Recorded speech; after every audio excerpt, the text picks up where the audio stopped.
તમે પણ તમારી જાતે એક અનુભવ કરો કે મારું ઘર ગોકુળ છે, પાટિયું નથી મારવાનું. અને ભાગવતના 5 શ્લોકો, જન્મોત્સવના 5 શ્લોકોનું વાંચન કરો. સંસ્કૃત ના આવડે તો ગુજરાતી વાંચો. અને એક કલ્પના તમારી મગજમાં જે આવશે કે જ્યારે હજારો વર્ષ પહેલા કૃષ્ણ જન્મ્યા ત્યારે વાતાવરણ કેવું હતું, પશુ પક્ષીઓ શું કરતા હતા, વનસ્પતિઓ શું કરતી હતી, ગોપ ગોપીઓ શું કરતા હતા. અને એ આનંદ થતા તમારા હૃદયના રોમ રોમની અંદર અનુભૂતિ થવા લાગશે.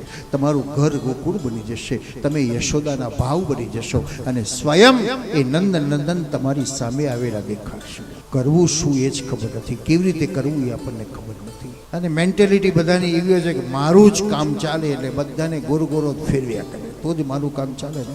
ભુવન જોડે જાવ, ભુવન ધંધો ક્યારે ચાલે? એ તમને ગોર ગોર બતાવે, આ નડતર છે ને આમ નડતર ને આવું કરો ને આવું કરો ને આવું કરો. તમે ધક્કા ખાધા કરો, રૂપિયા આલ્યા કરો, પૈસે તૂટ્યા કરો, સમયથી બરબાદ થતા કરો. ગામડાની કહેવત હોય તો જેનું જે થવું હોય થાય, મારું તરભણું ભરાય છે.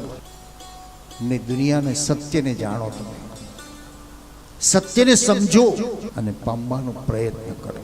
એ ઠાકોરજી તમારા ઘરમાં જ છે.